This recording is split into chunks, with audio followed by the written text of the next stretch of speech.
का जो टॉपिक है और वो है इलेक्ट्रोस्टैटिक इंडक्शंस। पिछले सेशन में जो मैंने आपको टॉपिक्स पढ़ाए थे और वो आपको समझ में आ गए होंगे।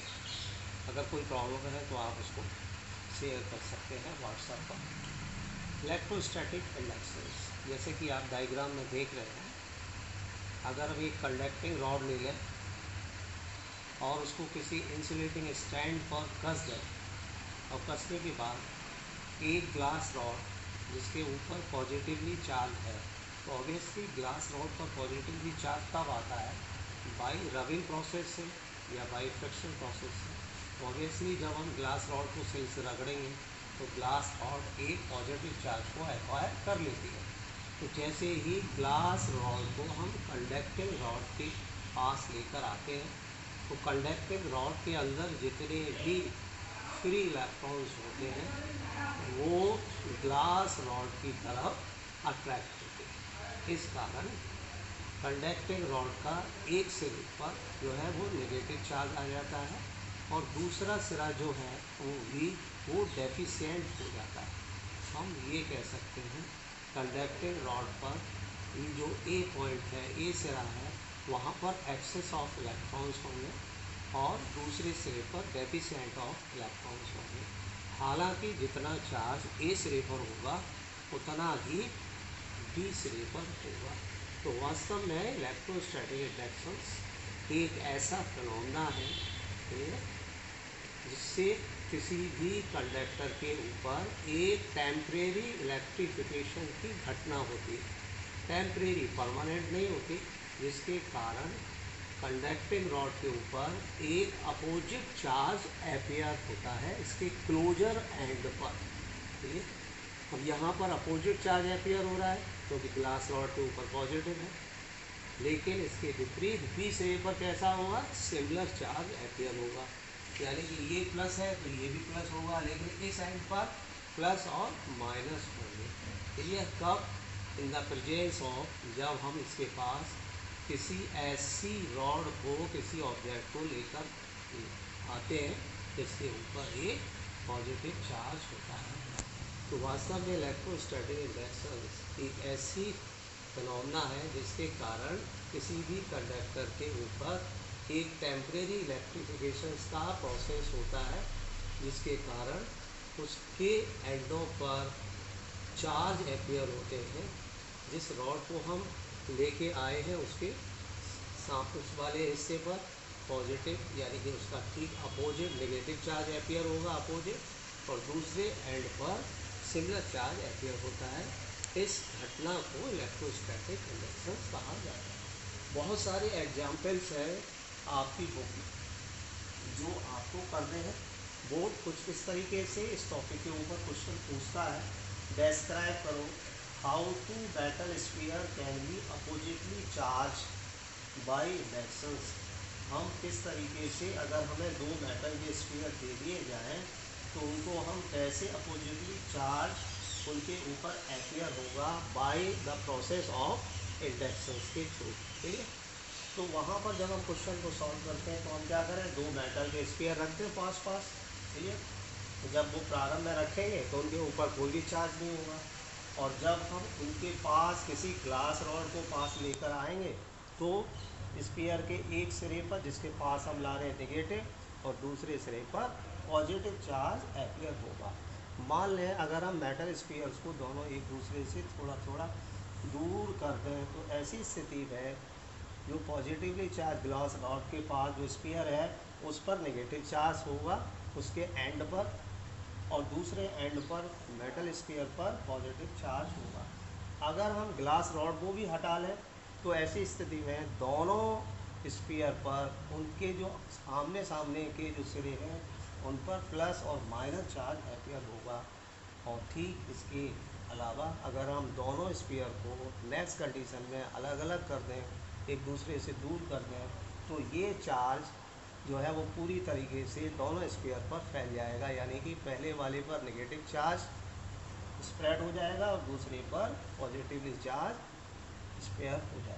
तो ये जो टॉपिक है इसके ऊपर इस तरीके से बोर्ड में ये क्वेश्चन पूछा जाता है। नेक्स्ट जो टॉपिक है वो है Coulomb's law of electric force.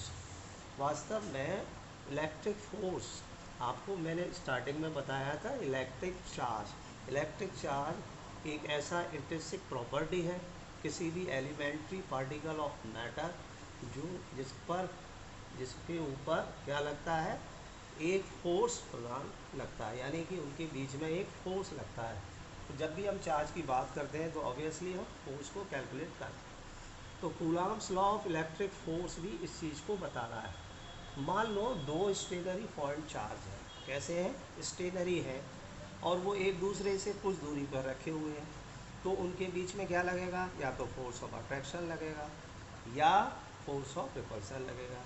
ये किस बात पर डिपेंड करेगा, द नेचर ऑफ चार्ज पर, कि वास्तव में ये जो पॉइंट चार्ज रखे हैं उनका अपना स्वयं का नेचर कैसा है।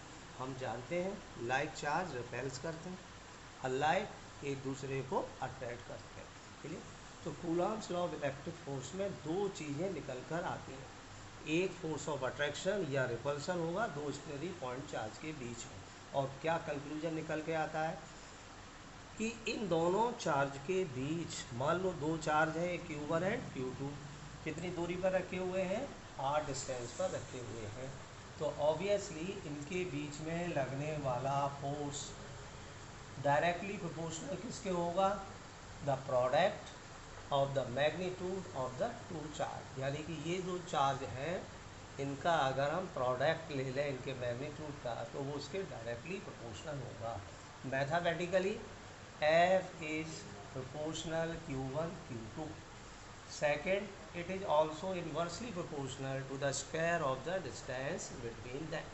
इसके अलावा F का रिलेशन किस पे होगा, इन दोनों चार्ज के बीच के डिस्टेंस के स्क्वायर के इन्वर्सली प्रोपोर्शनल होगा। मैथमेटिकली अगर हम दोनों चीज़ों को कंबाइन कर दें तो F is proportional Q1 Q2 over R square. हम जानते हैं कि प्रोपोर्शनल को हटाते हैं तो वहाँ पर हम क्या लेते हैं, कांस्टेंट लेते हैं, और यहाँ पर हमने कांस्टेंट क्या लिया है, K।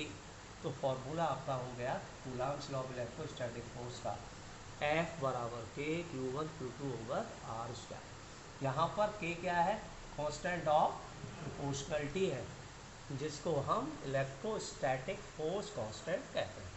और ये जो कांस्टेंट की वैल्यू है वो किस पर डिपेंड करेगी, ऑब्वियसली इन दोनों चार्ज के बीच के मीडियम पर निर्भर करती है।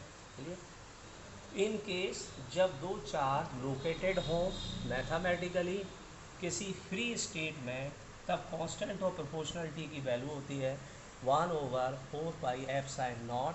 क्लियर, जब हम इसको सॉल्व करते हैं पाई की वैल्यू और ε0 की वैल्यू को रखकर, तब इसका जो मैथमेटिकली रिजल्ट होता है 9 × 10⁹ न्यूटन मीटर स्क्वायर पर कूलम्ब स्क्वायर होता है।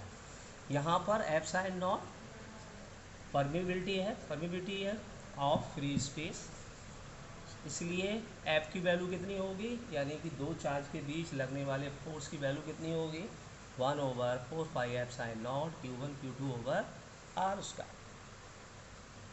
ये तो था Coulomb's law of electric force.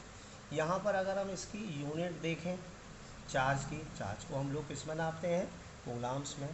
In case Q1 और Q2 यानी कि ये जो चार्ज हैं, यदि दोनों की वैल्यू 1 कूलम्ब के बराबर है और दोनों चार्ज यदि एक दूसरे से 1 मीटर के डिस्टेंस पर है, तो अगर हम ये वैल्यू फार्मूले में रख दें, इस फार्मूले में, तब इसकी वैल्यू हमको कितनी मिलेगी, 1/4πε0। और इसको जो ऑलरेडी हम कैलकुलेट कर चुके हैं, इसकी वैल्यू होती है 9 × 10⁹ न्यूटन। यहाँ पर हमें दो बातें याद रखनी है, चलिए उनकी यूनिट के बारे में। एक, इलेक्ट्रोस्टैटिक CGS सिस्टम में इसकी जो यूनिट होती है वो क्या होती है, स्टेट कूलम्ब, इसको शॉर्ट में स्टेट C भी लिख सकते हैं, C फॉर कूलम्ब।